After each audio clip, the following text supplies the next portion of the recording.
All right, everyone, it is the top of the hour. Let's go ahead and jump into our webinar this morning. Allyship starts with recognizing and minimizing implicit bias.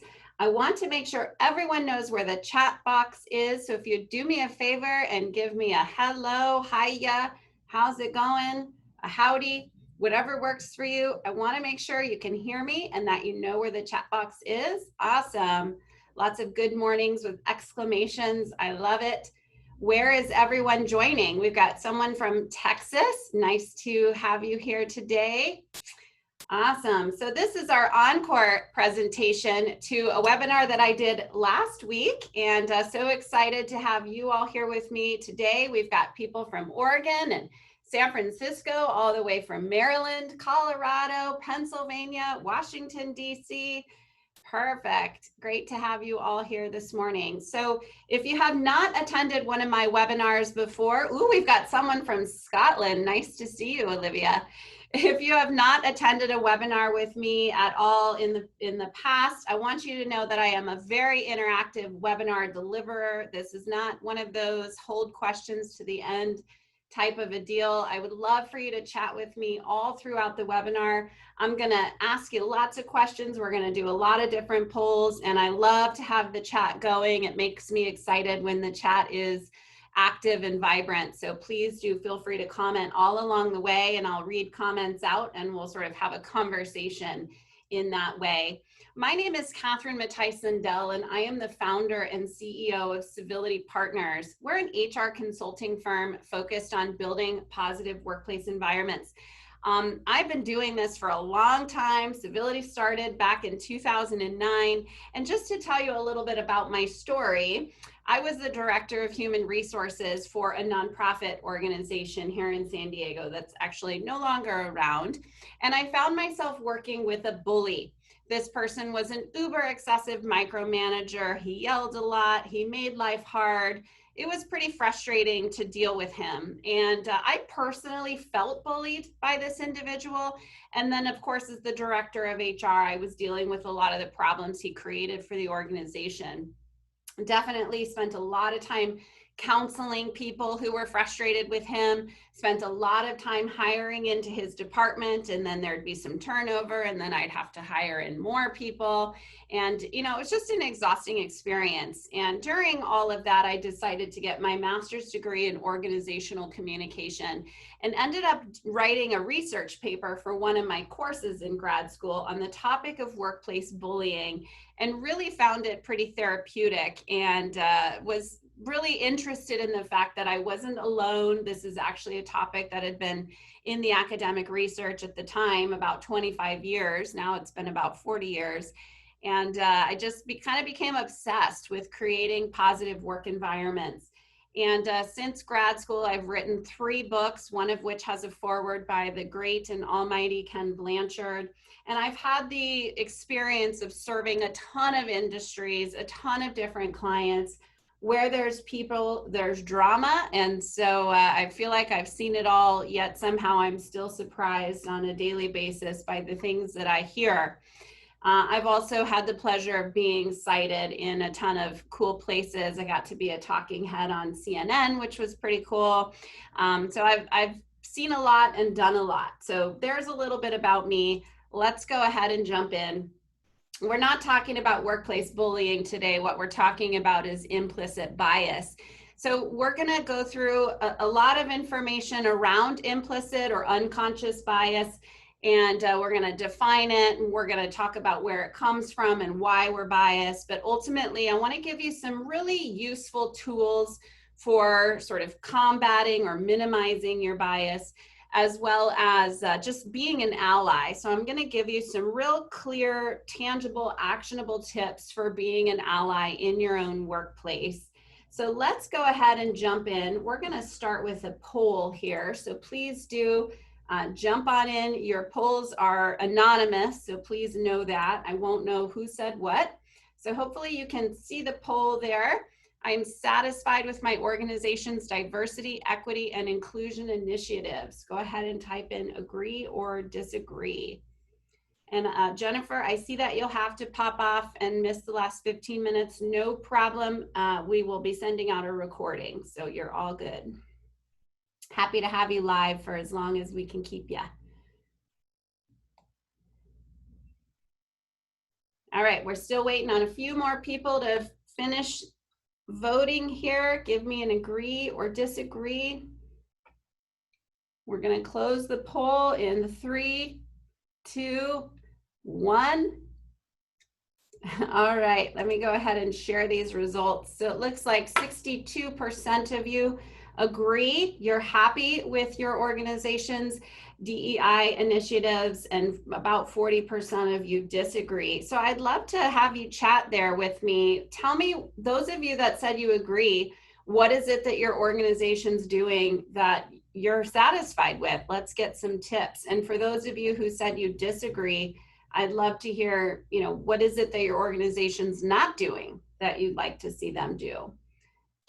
I'm going to grab a sip of water while you type in your responses.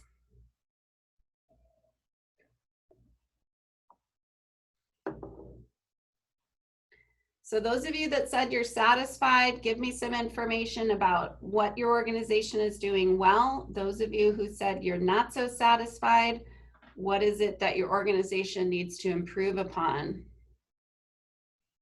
All right, so one person says we've got representation from a lot of various backgrounds and inclusion of multiple stakeholders. That's great. Multiple stakeholders during hiring, that's important. One person says you just hired a EDI person is going to ensure EDI exists within the organization of 5,500 employees. That's great. You have a diversity officer and you're paying for LinkedIn Learning. Awesome. Hopefully you saw LinkedIn Learning is actually offering, I think there's 8 of them, 8 free courses related to equity and inclusion. And one of those courses is by yours truly. So hopefully you've checked those out. Let's see, someone says we're lacking inclusion initiatives. Uh-oh, that's a big key. One person says, I'd like more transparency regarding what the equity team is doing. Yeah, I agree with you, Shannon. I've seen some, lots of emails where people have said, or the CEO has said, we're really focused on equity and inclusion and Black lives do matter and I don't tolerate discrimination, but then there's been no follow-up. So what does that all mean? Thanks for the email, but now what? So definitely really following up and sharing information about what's really happening, what the organization is really doing. All right, I'm seeing a lot of great answers. Let's see, you're having open discussions in your workplace. You have equity teams. That's great. One person says we've got lack of resources. There's no time, no money to tackle this correctly. So that's leaving you dissatisfied. Perfect. Let's see. We're having one-on-one meetings when someone has a problem. Oh, you're professional mediators. Perfect. So you're there to help get some things resolved. Great. I'm seeing a ton of great answers here. Let's see. We're working with an outside firm to address equity and inclusion within our organization. Great. It's directed towards a small group of people within the organization and there's little transparency. Oh, well, that's a bummer. So it sort of takes from it. All right, well, let's go ahead and jump in. So I'm gonna give you some great tips. And a lot of times when I'm doing webinars, I'm focused on sort of the big picture, what the organization should be doing. Today, we're gonna focus a lot on what ourselves, as individuals, what we can be doing. So a little different for me today. So take a look at this picture and just take a look at it for a second and then type in, what do you see? What do you see?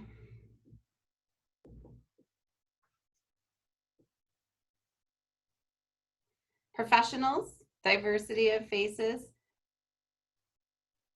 lots of diversity, lots of smiles. All right, perfect. Let me dive into this a little bit more. When you're looking at these people, you probably notice that they have 2 eyes. Did you notice the shape of their eyes?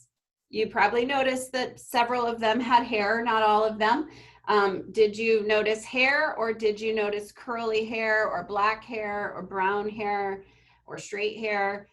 When you look at their skin, obviously they all have skin. Did you notice that they had a color to their skin, which many of you did because you said that there's diversity there. So here's the deal. Our brains are programmed to scan for race, gender, and age within 1 second of encountering another person. So the deal is that we are constantly scanning our environment. Of course, our brain functions very quickly and we don't necessarily have a lot of control. So if you take a look at the list of 5 ways that brains manage information or respond to information, see that 4 out of the 5 are sort of instinctual things happening under the radar, things that we can't necessarily control. So for example, we have natural instincts that really cause us to have a kind of a reflex so that we can focus on our survival.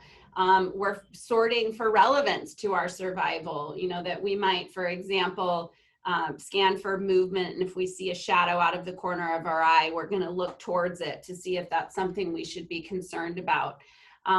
We're just constantly sorting information because we're collecting so much of it all of the time. And then in the end there, we can perhaps think consciously and consciously decide, but there's a lot happening under the radar. Freud described all of this as the conscious mind versus the subconscious and the unconscious mind. So we have the conscious mind that's sort of above the water. This is a giant iceberg.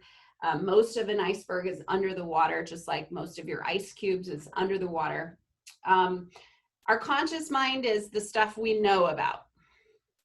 I know that I enjoy my team members. I know that I'm frustrated when I see people not wearing masks. So, you know, there's lots of things that I know, right?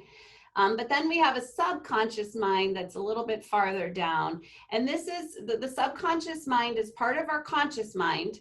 It's information that we could potentially access at some point in the future. So it might be something like our hopes and aspirations, for example, where I know that I have certain goals, those are conscious, but there's a lot of ins and outs related to those goals that are in my subconscious mind.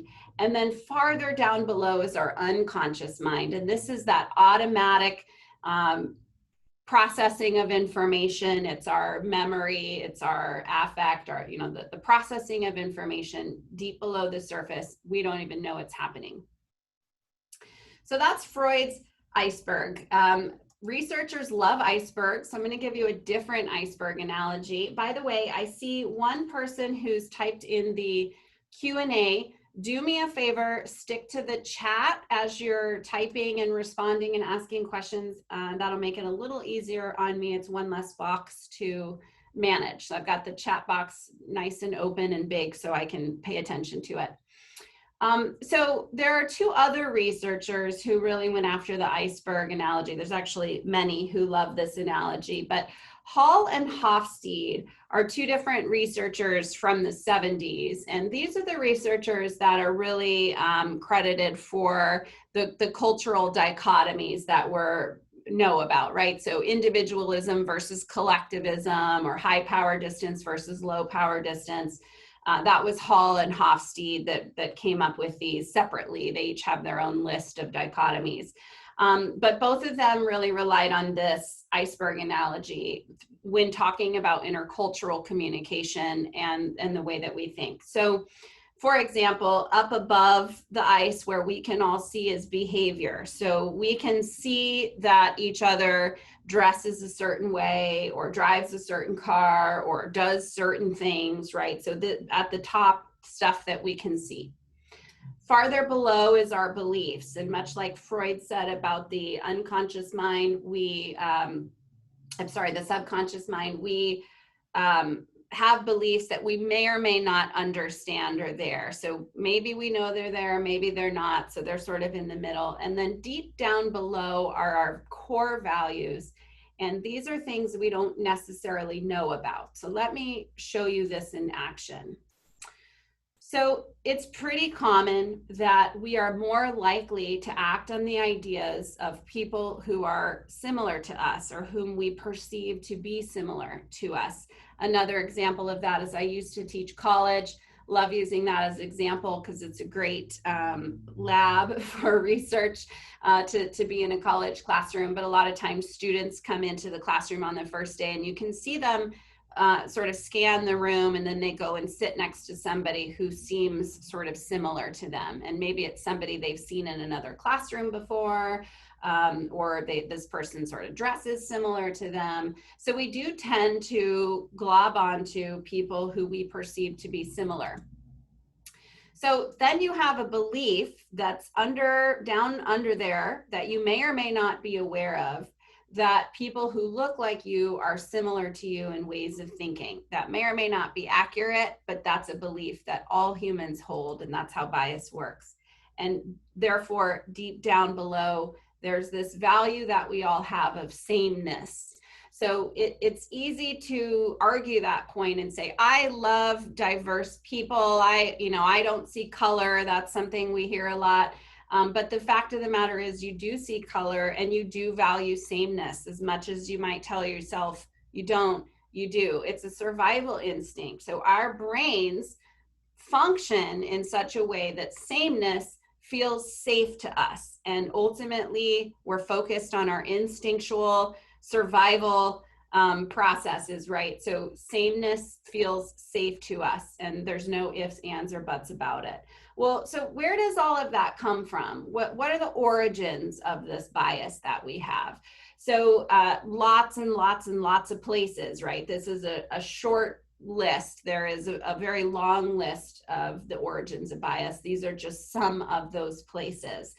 So where we grew up, our mental abilities, our religion, our income, our age, our experiences, our culture, our ethnicity. So our bias comes from a lot of different places, and it's hard to argue that it's there, or that it's not there. So how do you define bias? I'm curious to hear from all of you. Go ahead and type in the chat. How do you define bias? And Berna, yes, the slides, the slides won't be available. It'll be the recording that we'll be sending, unless you send me a special love note. Happy to send you the slides. All right, so how do you define bias? So we've got stereotyping, judging someone or making assumptions based on someone's color or ethnicity, a judgment that we make, acting on implicit preconceived notions or assumptions, our beliefs that are depending on our experience, programmed ideas about someone without knowing them. Let's see, cause to feel or show inclination or prejudice for or against someone or something, a predetermined view, a preference according to our comfort. Personal, oh, hi, Michael, how's it going? Personal thoughts cloud, our objective decision, preference towards something, favoritism. I love seeing familiar names here. Great to see some of you here. Well, great to see all of you here, but some of you I know personally. Fear and lack of complete understanding, okay? An action based on our subconscious. All right, so these are all great answers, and that's one thing about bias is there isn't one standing definition. There's a lot of different ways to describe it. I'm gonna give you a couple of really great definitions. So according to Freud, bias is the interplay between the unconscious and the conscious mind, and that ultimately results in cognitive fallacies. So because this interplay is happening, we're making, bad decisions. Another great definition, I love this one, the unconscious mind always reaches a result regardless of whether there is enough or contradicting information. It's built to resolve ambiguity, and so it frequently jumps to conclusions. This quote comes from an article called Deciding from the legal world, and we'll be happy to include the link to that article when we send out our follow-up email. It's a fantastic article. So, bottom line is that whether or not there's enough information, because we're processing things through sort of survival instinct and we're processing things so quickly, we have to make decisions, and whether or not those decisions are correct, who knows? Let me give you an example of this. What does this say?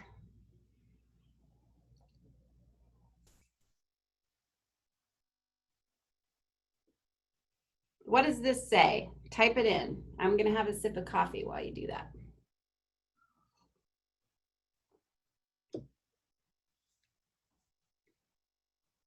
Yep, your mind is reading this automatically without even thinking about it. So your mind is making decisions about what this says, even though there's a bunch of numbers in there, right? So also, this is my ATM PIN number, so please don't write it down.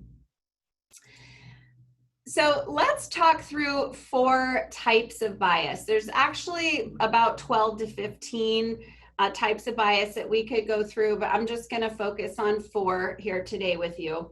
So the first bias we're going to talk through is confirmation bias. And confirmation bias is this idea that we really seek out information that confirms our, the beliefs that we already have. And whenever we're reading or researching things, we tend to interpret any of those things as confirmation of the things that we already believe.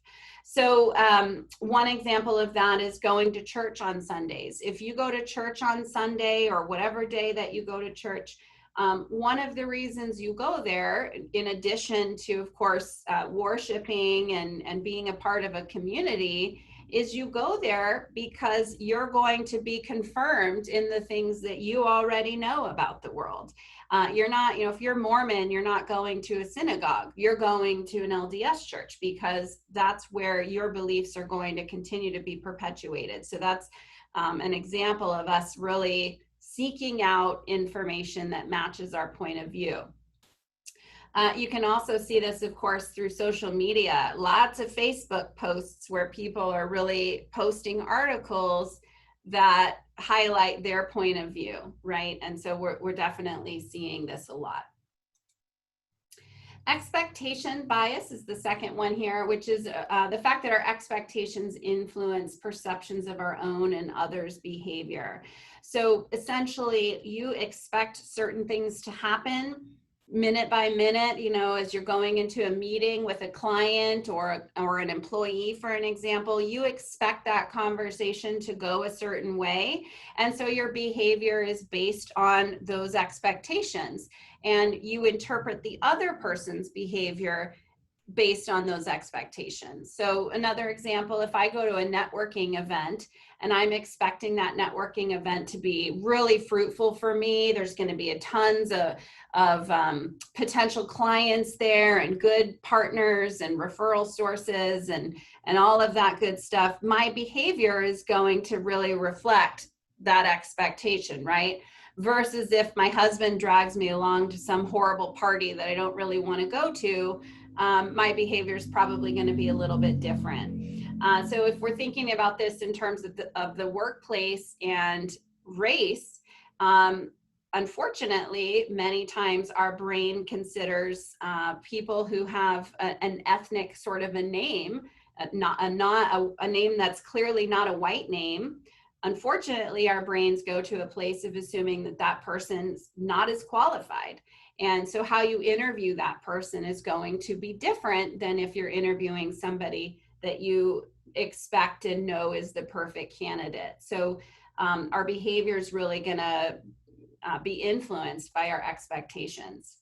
So let me give you another poll here. And I'm just curious if you can think of a time where somebody else's bias held you back.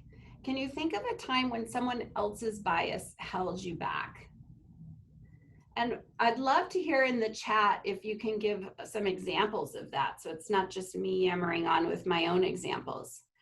Can you think of a time someone else's bias held you back or affected you in a negative way? And then go ahead and type into the chat some examples.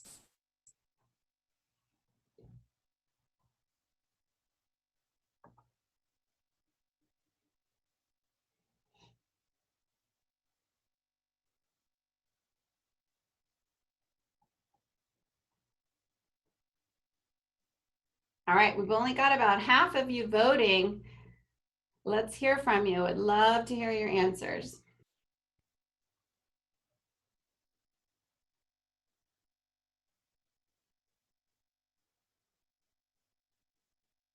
All right, so one example written here is that I think as a female, there's been bias towards me.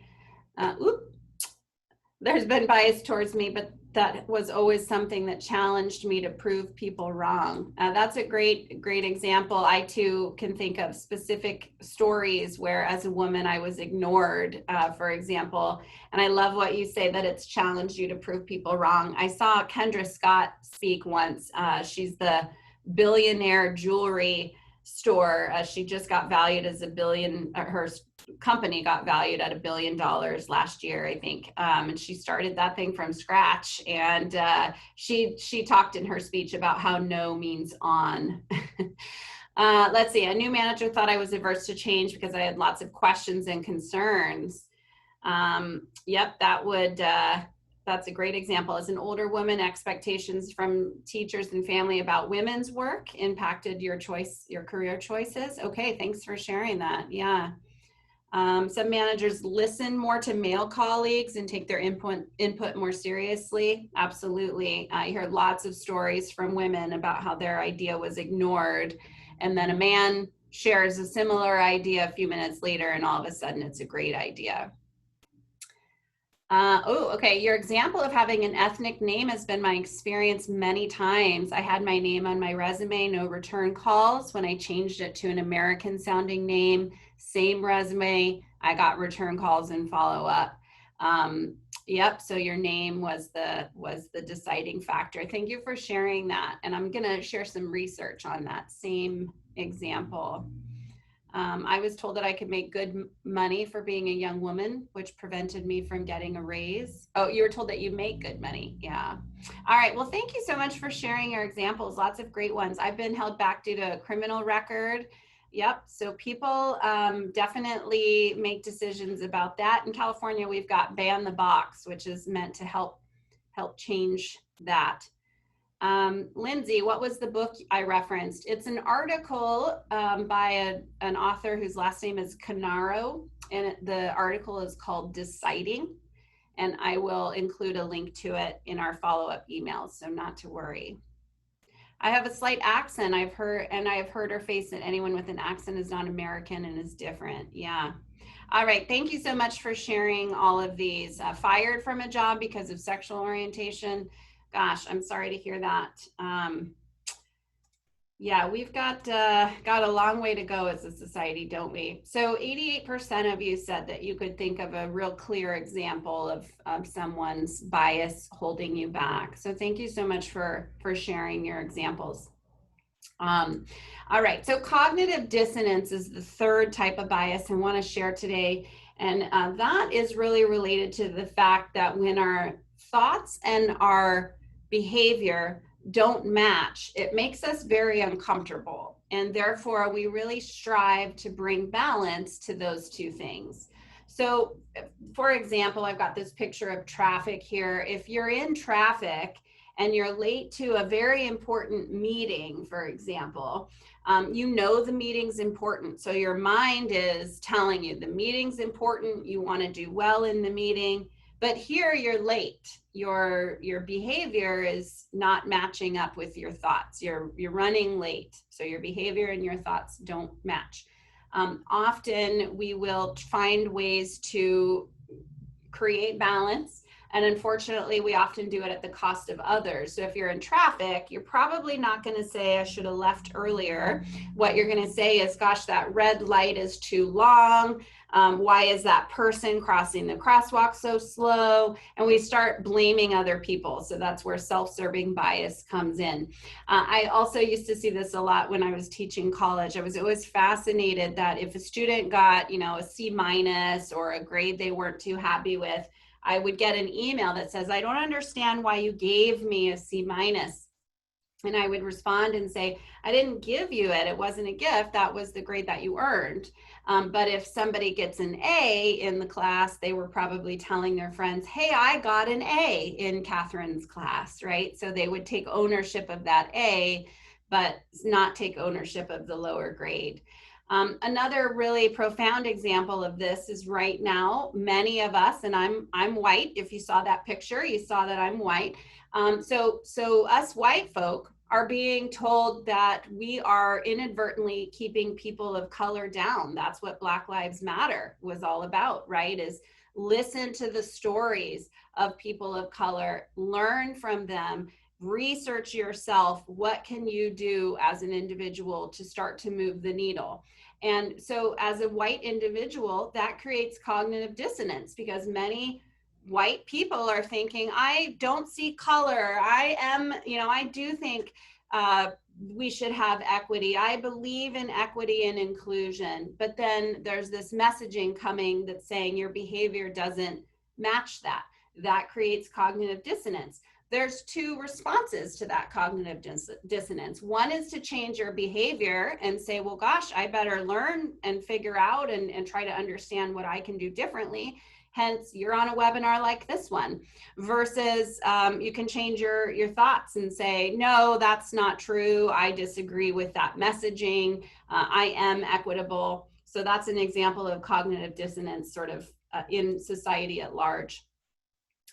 The last bias I want to share with you today is associative reasoning, which is around filling the gaps by associating one thing with another, whether or not it makes sense. So for example, lots of research that the taller you are, the more money you make. So taller people make more money. And that's because the mind associates being tall with being smart, capable, etc. And, whether or not that's accurate, who knows? It's not, being tall doesn't necessarily mean that you're meant to make $300,000 a year. It just, that's the way the brains function. Let me show you some other example of this. So we heard some examples from some of you here today about, having an accent or having a name that's sort of ethnic, for lack of a better word, and it's not white sounding. And the Harvard Business School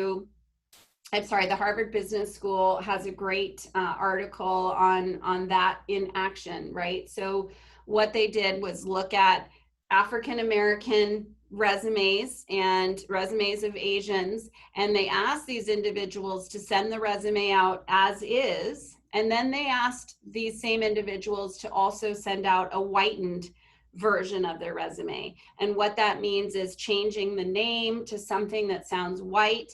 It meant removing anything related to, intercultural activities. So if you had a student who was the leader of the, Black Student Union, they would take that off of the resume, and that's what whitening it was scrubbing it of that sort of all those indicators that this person wasn't white.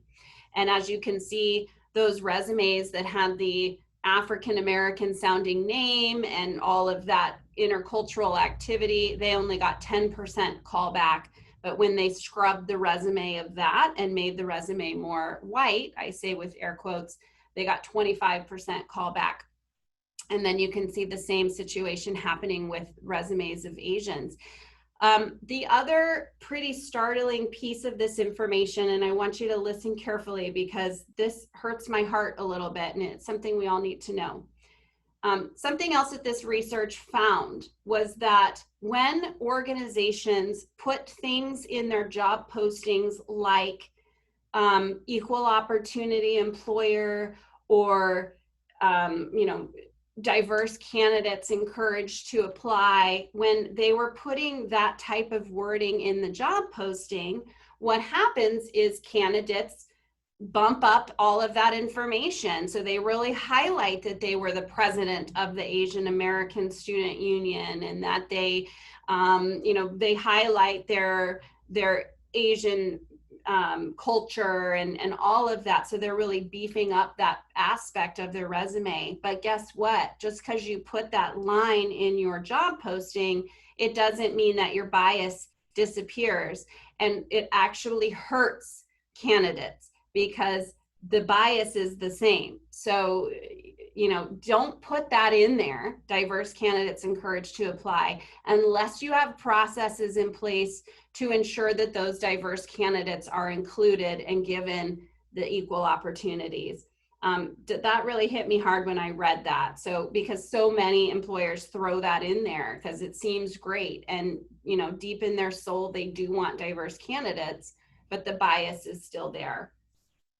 Let me share one other example of bias at work here. So some researchers sent out to 60 law partners at 22 different law firms. They sent out a memo and they told these partners that this was a writing analysis study and they wanted to measure how well students were doing. And half of these partners were told that the memo was written by an African-American man named Thomas Meyer, and the other half were told the writer was a Caucasian man named Thomas Meyer. And take a look at the different results. So the memo was the same. So using that same example from earlier with the resume, everything's the same except for the name. And white Thomas Meyer is judged quite a bit differently than Black Thomas Meyer. So if we go back to this associative reasoning, this is a great example of this where unfortunately our bias is saying Black Thomas Meyer has less qualifications, etc., because of our bias. So it's something important to really think about. So I see your comment that sometimes you have to include equal opportunity employer to show compliance with the EEOC standards, and it's disingenuous. Yeah, absolutely. So sometimes the employers just stick it on there because they have to. So that's an example of how the EEOC is not helping. And the EEOC actually only just recently in the last, let's say, 5 or 6 years, finally started talking about culture as a good thing, that culture is really going to help with harassment prevention, et cetera. And that was relatively new. So it seems like the EEOC is starting to shift gears a little bit in terms of how they think. So hopefully they'll address that whole thing with the equal opportunity employer. So I'm going to ask you another poll, and I want you to really be honest with yourself. Can you think of a specific time that your own bias has affected someone else? So let me put that up there. All right. Can you think of a time that your own bias has affected someone else in a negative way?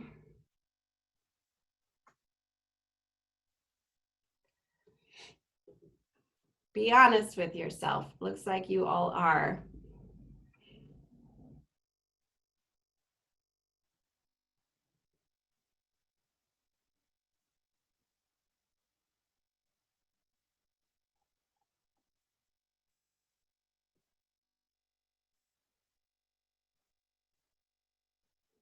All right, so one of you says, I don't have a specific example, but I'm sure it's happened. Absolutely. So I'm going to go ahead and end this poll. So thank you for being honest. And that's the thing. Maybe we didn't know it was happening, and that's the nature of bias, right? It's hard to be aware of it. So all of us have engaged in activities and behaviors and thoughts that were a result of bias, and it has absolutely affected someone else in a negative way. Thanks for sharing your example of not providing the same level of service to a person because of their, I'm assuming, race or something. So here's the $1 million question then, right? How can you eliminate bias? Well, it turns out you cannot eliminate bias. It's part of our survival instinct. Our brains are programmed to understand sameness as safe. And that's not accurate. There's plenty of people who might look similar to me who aren't safe, and I would want nothing to do with them, but that's the way our brain is programmed. So the better question then is, how can you minimize your bias?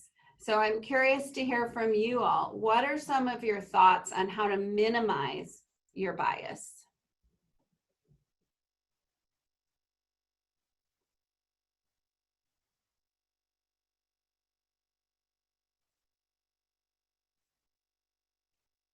All right, so awareness, education, admit that you have it, even if it's unintentional.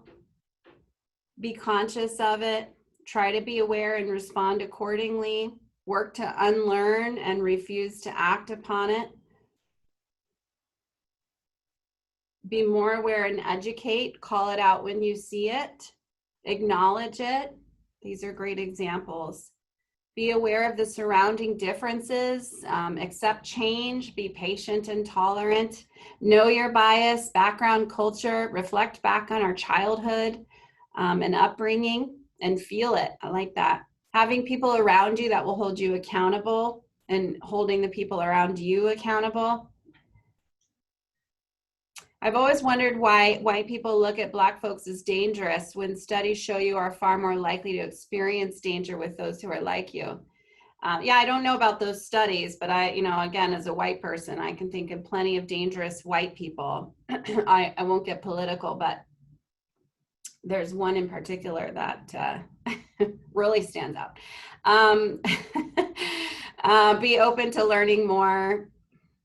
Look at your metrics to see if there's an impact. Yeah.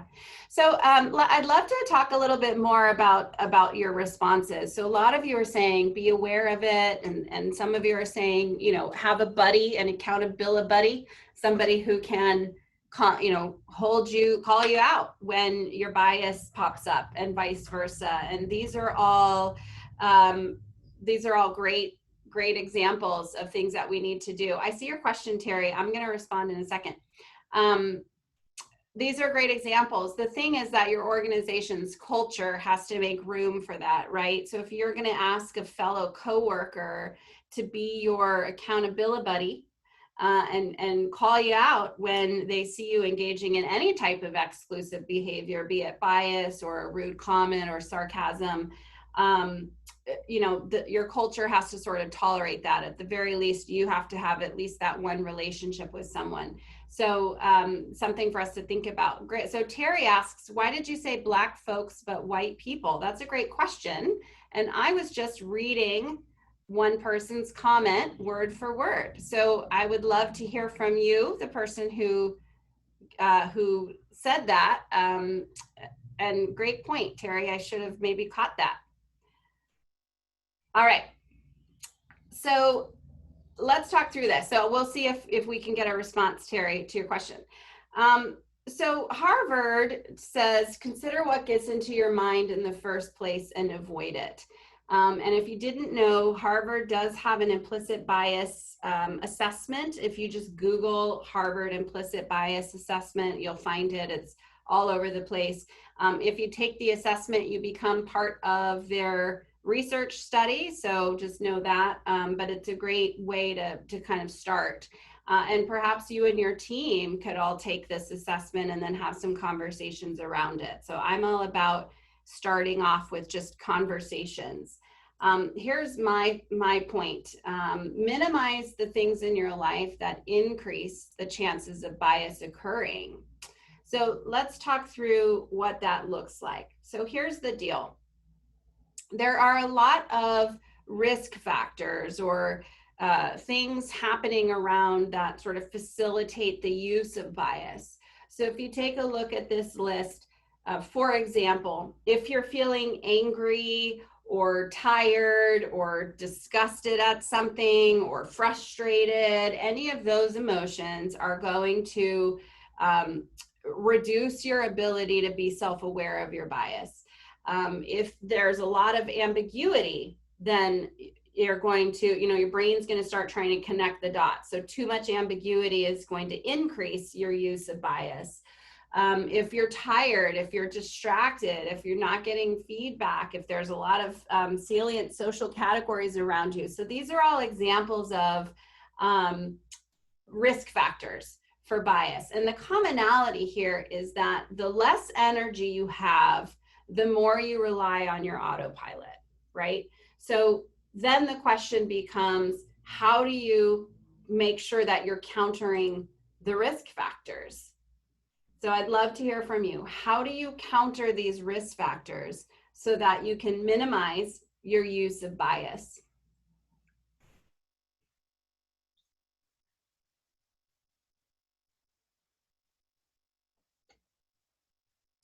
So work-life balance, perfect. Wellness,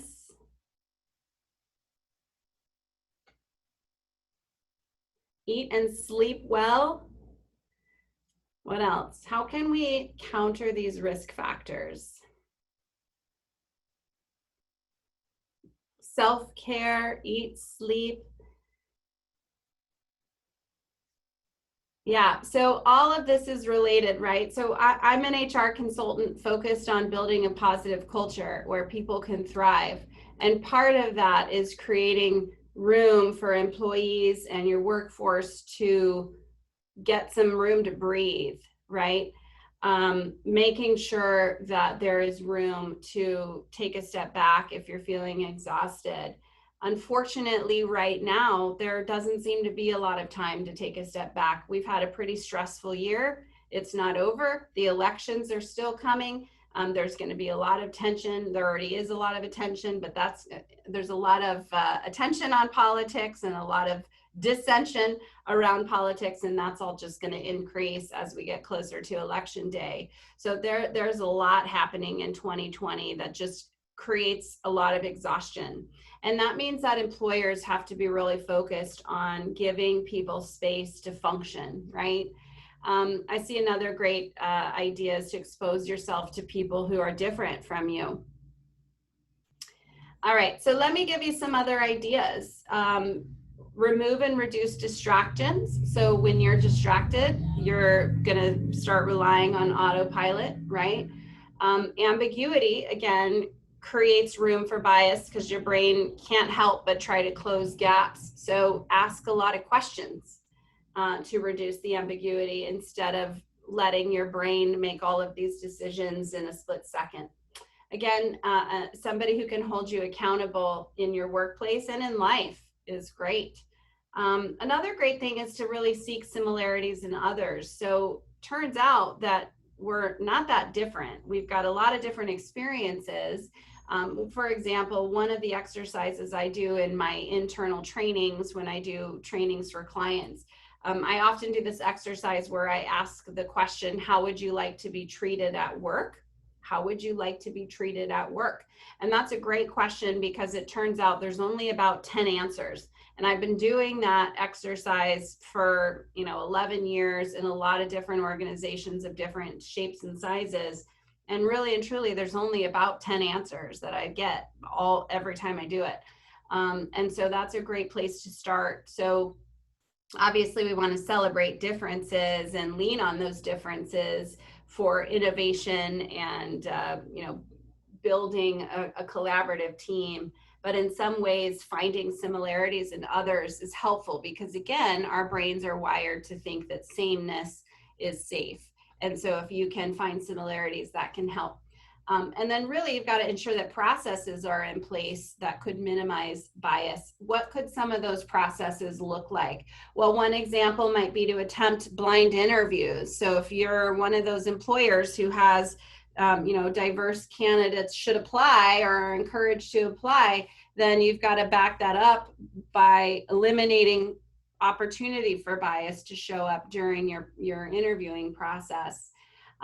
Check your performance management process. That's another work process that has a lot of room for bias because women are socialized to keep quiet, be less aggressive, to not tout all of their wonderful qualities. Women are taught to be more silent than males. In fact, there's research that little boys and little girls in elementary school are treated differently by their teachers. Little girls are told to be quiet. If they interrupt the teacher, they're told, hey, don't interrupt me, be quiet. And when little boys interrupt the teacher is less likely to say, don't interrupt me. So that shows up later in life. So if you're doing self-evaluations in your workplace, that's a place for bias to occur against ourselves, right? So I might be on my own self-evaluation a lot less sort of forceful about my accomplishments over the year versus my male colleague. Implementing a mentor-protege program is another great process to put in place. And there's a couple ways you could slice and dice this. One cool way would be to make the protege the leader, you know, so that the people in the C-suite are proteges and the mentors are the newer, younger employees, so that the protege or the leader is really learning a lot about the different folks in the organization. Another great process is to create opportunities for hot seat programs. And all that is essentially get a group of people coming together, like someone from marketing, someone from accounting, someone from customer service, you know, different departments come together, and then they can share a problem and the other people in the room can try to help solve it. And it's a really cool program, or a really cool little meeting to have, because you can hear the struggles of the other people in your workplace. And sometimes, you know, someone from customer service can really help solve an accounting problem because they have no bias. They're not in it. They're just hearing about this sort of high level problem. And so their wild ideas might just work. So that's a great way to bring your teams together. So let me do another poll with you. So top leadership at your organization is committed to and supports diversity and inclusion. Oop, I'm realizing I never shared results from the last poll. So there's the last poll. All right, let's do this next poll. All right, top leadership at your organization is committed to and supports diversity and inclusion.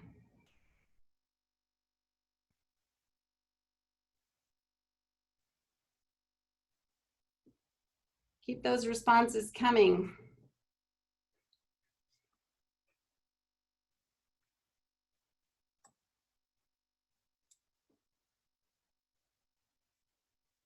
All right, I'm really proud of these results. Good deal. I'm going to close the results in 3, 2, 1. Closing. Let me share so I don't forget. So 82% of you said that you agree, and 18% of you said that you disagree. So those of you who said you disagree, I've got some good information for you at the end to help with that. All right, so let's talk about some individual things that you can do to be an ally. So we understand that we have bias. It's there. We can't keep it from happening, but we can do our best to be aware of it and try to put ourselves in a position where our bias doesn't sort of flare up, right? But let's talk about being an ally now. So one thing is to really focus on combating microaggressions. Hang on, I'm seeing some comments here. Could I include the Harvard assessment in the follow-up email? Yep, absolutely. Ooh, someone says we did those Harvard tests and then had a conversation with the team. That's great. Awesome. Okay, so microaggressions are subtle verbal and nonverbal slights and insults that are directed towards someone due to their group membership. And the weird thing about microaggressions is they're usually well-intentioned and meant to build rapport. You may have heard microaggressions described as a thorn, or kind of, you know, death by 1,000 cuts, where it's just these little pokes. One in and of itself, you know, it's a problem, but not going to end the world, versus people who experience microaggressions all day long, every day. That's difficult. So let's look at some microaggressions. Why is this a microaggression? I just don't see color. I treat everyone the same. Why might this be considered a microaggression?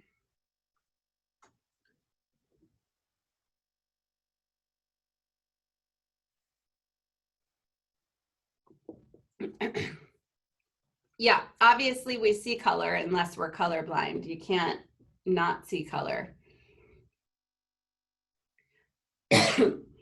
Yep, we see color. So when somebody says, I don't see color, what they're saying is, I'm completely unaware and not doing anything to educate myself about others or about my bias. So it really comes across as a real discounting of the experiences of people of color. So it overlooks their injustices. Let's see. I experience it as a lie, and it's intended to disarm. Yeah, it leads to inequity. It excludes people of color. It doesn't take into account our differences and experiences. Exactly. So, you know, we see color, and there's no way around that. And it's important that we see color, because then we can get to know people who are different than us. But also people of color, well, all of us, you know, as a white person, I have certain experiences. People of color have certain experiences. And so to say I don't see color really discounts that person's experiences, because they experience the world as a person of color. All right, let's look at another one. You are so much nicer to work with than all those guys on your team. Why might this be a microaggression? Hi, Stephanie. Nice to see you here. You are so much nicer to work with than all the guys on your team. Why might this be considered a microaggression?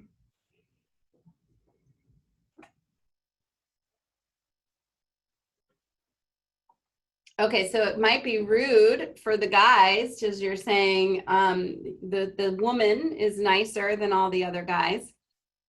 Is this saying that women are pushovers? It's implying that I'm agreeable. It sets up a us versus them type of a scenario.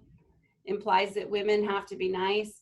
Yeah, so if you've got a woman who's working with a group of guys and someone says you're nice to work with over the guys, it can certainly be considered a microaggression by the woman who's thinking, well, wait a minute, what about my skills? Am I good to work with because I'm good at my job, or is it because I'm nice? And it really leans into that whole idea that women, or little girls, as I said, in school are supposed to be nice and quiet and not be assertive and get their way. So the thing about microaggressions, though, is that some people might take this as a compliment. Some women might say thanks, and they really like that that they're nice and they appreciate the compliment. So it may not be a microaggression. And that's the thing, is that you have to have an organization that makes room for conversations around these types of conversations, or makes room for conversation around these conversations, right? So that a woman could perhaps go back to the individual who said this and say, hey, I just wanted to let you know that when you say something like that, it feels like a microaggression, and here's why. So it, you know, being able to have conversations about it. Let's see, one person says, I think women don't understand this. I work for a leader who does this all day. All right. Yeah, you know what? There was a really interesting video that I had watched. It was a Reuters news thing. And it was when Hillary Clinton and Barack Obama had a debate. And what they talked about in this news clip was that Hillary Clinton said to Barack Obama at the beginning of the debate, I'm really honored to be here with you. And Barack Obama didn't say that back. And so they were kind of harping on what that really meant, that for Hillary Clinton to say, I'm honored to be here, was a little like this microaggression. She was, you know, microaggressioning herself, if that's a word. But she was really leaning into that women are nice, you know, sort of like she might as well curtsied while she said it. You know, welcome to my home. I'm honored that you're here, which says I'm less than you. So that's an example of a woman, you know, a very powerful woman doing this to herself. So what if a male manager says to a female employee, I hope you'll go home soon. I know you just had a baby. Is that a microaggression? And if so, why?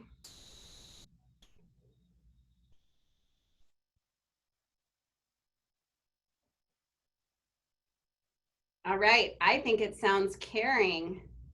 Indeed. It depends on who says it. Okay. Yep. So those are both great points, both of you. That, again, microaggressions may or may not be seen as a microaggression from the recipient's point of view, right? So someone might be thinking, oh my gosh, thank goodness. Yes, I'm leaving. I do have a baby at home. But this could also be interpreted as a microaggression because it's saying you should be at home. There's maybe a bit of an undertone there. You should be at home with your child and not here at work. So someone else says, yes, with all caps. He's implying the baby should be her importance and not her work. And I hated hearing this. I love my daughter, but I love working. Amen. Yeah, someone else says, well, hey, look, I'm capable of taking care of my baby and my job. It's not up to you to decide when I should leave or what I should be doing with my baby. Someone else says, maybe I have a partner at home, so this is a bold assumption. So yeah, so you all have great comments. So it could be a very well received comment of, yes, thank you, I am gonna leave. I do have a baby at home. I'm exhausted. I wanna be with my baby. But for others, it could really feel like, hey, you leave my baby out of it. I'm gonna do my thing here at work and it's none of your business. So what do you do when you hear things like microaggressions or any sort of exclusive behavior?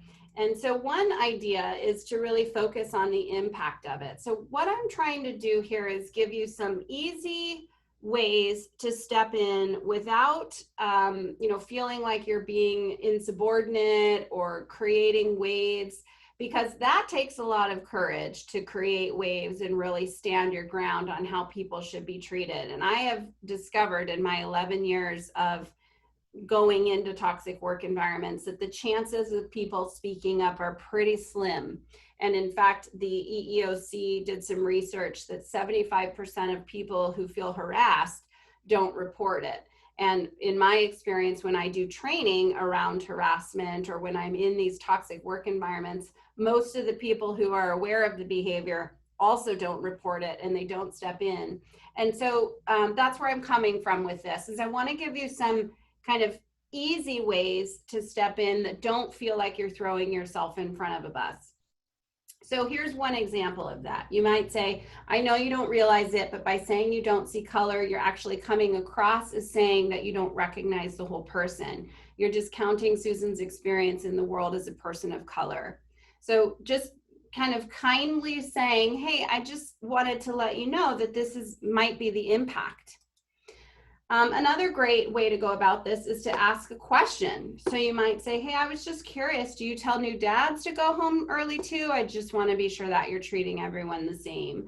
So just pointing out something by asking a question. Now, if you stick with me to the end, to 11:15, I'm going to send you something special, which is 16 of these little scripts, so that you have more information, more scripts to lean on, because again, jumping in front of a bus is not in our nature, and that's sometimes what standing up can feel like. So I really want to give you some useful tools. Right, someone says, with my interventions, male CEOs say that they're victims of the Me Too movement because of trends towards promoting women and minorities. Any thoughts on that? I have a lot of thoughts, Michael, and I have heard some of those similar types of comments, or you even hear people say, well, I'm not a racist. I don't need to do anything, with what's happening in the world. I'm not the problem. And so what that really shows, those types of comments that you and I are hearing, are really a lack of education and awareness. So as a consultant, it's your job to try to find ways to point out to them that, here, this is the experience of women and this is the experience of minorities. And so you're not a victim. You've already, way ahead of the curve in terms of opportunities. This isn't about attacking you, it's about making things equal. And so I think, and we can talk offline, Michael, about some of the ways that we can both go about doing that as consultants. Great question. All right, so here's another set of tips for you. You want to make sure that your meetings are inclusive. Just to give you an example of why we need to be on high alert during meetings, in a study of US Supreme Court justices for the last 12 years, and this study was published in 2017, women justices were interrupted 3 times more often than men, and they only initiated 4% of the interruptions. And so here, even women who are Supreme Court justices, these are high-powered ladies. You'd think that they would function really well in a man's world, I say with air quotes, but they were also experiencing, exclusive behavior in meetings. So I want to give you some ideas on what you can do in meetings when you experience or see these types of things. One thing you can do is really amplify ideas and give credit to people in the room. So for example, often the white male, gets credit for something that's happening.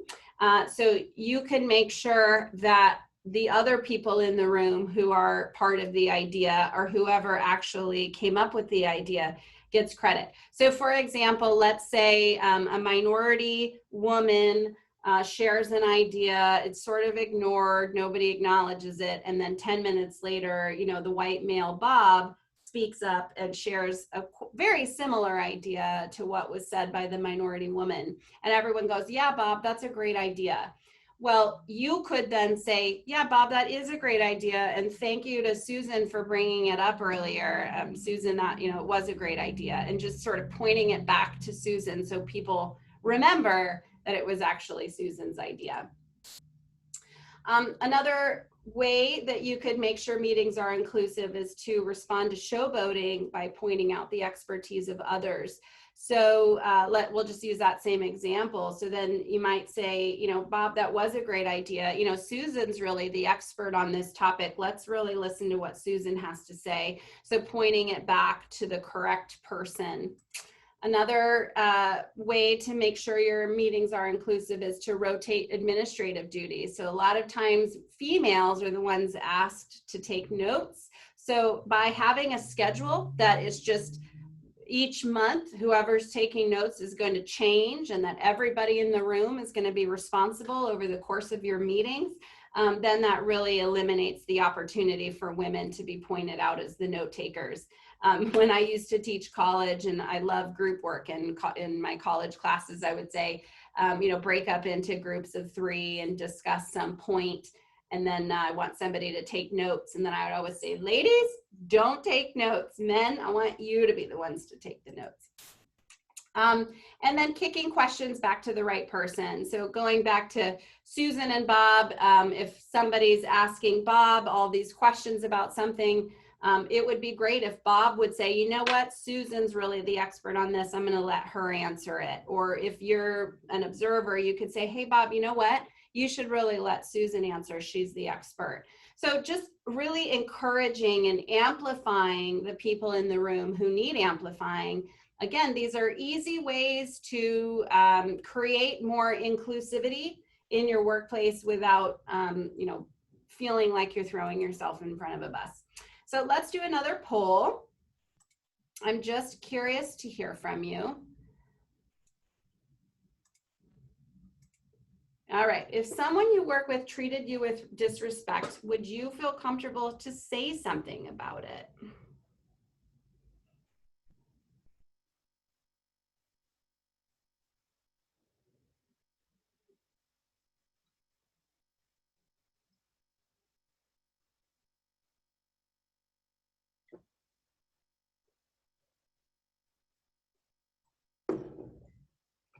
All right, closing it down in 3, 2, 1.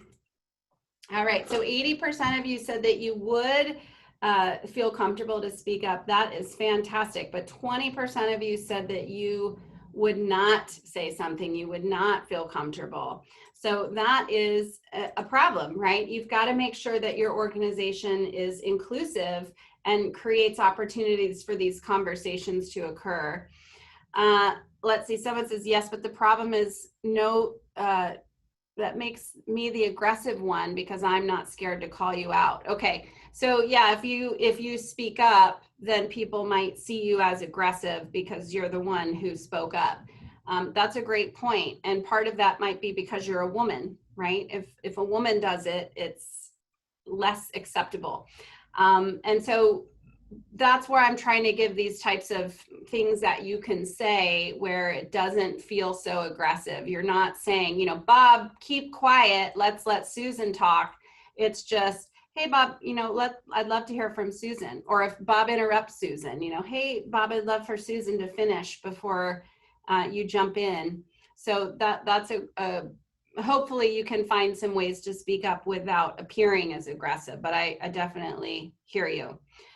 Someone else says you have to be careful and do it privately if it's the boss. Yeah, and let's talk about that. So if you're in a meeting and you're witnessing exclusive behavior, there are some pros and cons to speaking up in the moment. If you speak up in the moment during the meeting, it really highlights for people that you're an ally, and that's a great way to make it known versus doing it quietly behind closed doors. So I think it's situational. I certainly wouldn't say you should always speak up in a meeting, but I really do encourage you to do that when it makes sense to and when it feels safe, because that's how you're going to let people know that you're an ally. All right, so let me ask you a couple other polls here. All right, in your current organization, have you been left out of opportunities for professional advancement based on your membership in a certain group?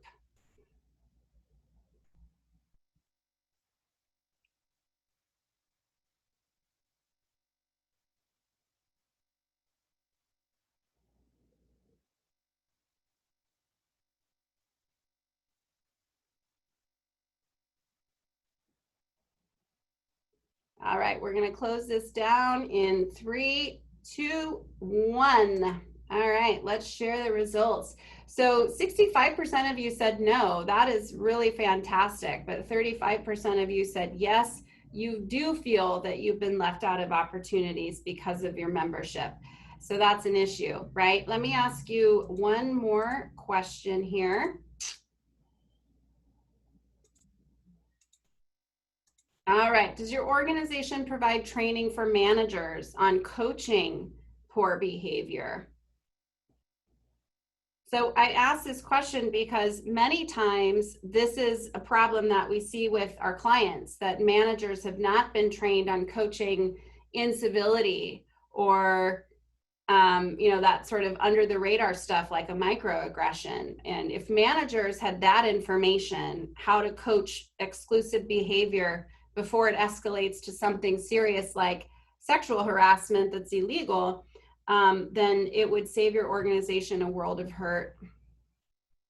Someone says training is offered, but of course there's the I don't need training mindset. Absolutely. I'm going to address that here in a second. So here's your results. We're semi half and half, that yes, some of your organizations do, and no, some don't. Well, here's what I want to share with you, and this is my final tip. Your organization has to start with discovery. And to your point that some people think that they don't need training or that the organization doesn't need any help because it's just fine the way it is, one way to address those sort of that pushing back is to do some discovery, because then you have proof that the organization isn't as wonderful as some of the white people think it is, right? So these are the types of questions that we ask on climate assessments, because this is how you're going to understand if people really see the organization as inclusive. And one thing that us white people tend to do, us white folks tend to do, is to jump in with advice right away. And we do things like saying, oh my gosh, I can't believe that people of color feel like I've been holding them back. I'm going to fix it. And they jump in with action. And that's great. It comes from a good place, but really what needs to happen is a climate assessment so that you can really understand what's happening, have some conversations, do some interviews, and then you can act accordingly. So here's the deal. I'm sure you showed up today because you want to be a better communicator and a better leader. You want tips for improving your relationships at work. You want to be a better human being, as we all do. And maybe you're trying to figure out, what do I do now? And dare I say after Black Lives Matter, because I feel like the media has really lost attention on this. And that's unfortunate that we're here still trying to talk about Black Lives Matter. So you might be trying to figure out, what do I do now? And really the answer to that question is to deliver a climate assessment to your workforce. And the reason that's important is you don't want to act on assumptions about what your employees need. You need a global picture of what's happening. Your team really needs you to be the best leader you can be, and you can't be a good leader unless you understand their needs asking questions and doing a survey really gives you the opportunity to demonstrate that you want to collaborate, and it shows that you're interested in them and their needs. So I just want to share with you what our climate assessment reports look like. So you will get something from us that lays out strengths of the organization and opportunities for improvement. So you can see, for example, down there, item number 4, this organization's performance management system was part of the problem. There wasn't enough transparency. There wasn't enough clarification about work tasks, et cetera. And then you'll get your survey results where we'll say, well, here's some things that are going really well in your organization, but here are some things that are not going so well. So you can see, for example, that question, this organization encourages differences of opinion. You've got 35% of people saying only sometimes, and another, 18% of people saying never. That's a real problem. And so that's the kind of stuff that we can help your organization address. Once the climate assessment is over, I have a coaching call with the leaders so that we can go over the data kind of verbally and really understand what the recommendations for change are. I always promise at least 8 next steps now that the climate assessment is over. And part of our climate assessment is to give you a lot of the communication that you need. So you'll get emails for inspiring participation in the assessment. And then once the assessment's over, you'll get some templates for communicating the results and what your next steps are, et cetera. So you can really walk away with a true action plan. So with that, would love to hear from you. If you want to shoot me an email or use that book now link and get on my calendar, happy to talk with you more about the climate assessment or anything else that we've discussed today. I saw a lot of really great comments and questions that I wasn't able to get to. So happy to talk with you about those things as well. It doesn't have to be about a climate assessment. So please do reach out, and it was a real pleasure to work with you today. Thank you for all of your participation, and I appreciate it. Have a great rest of your day.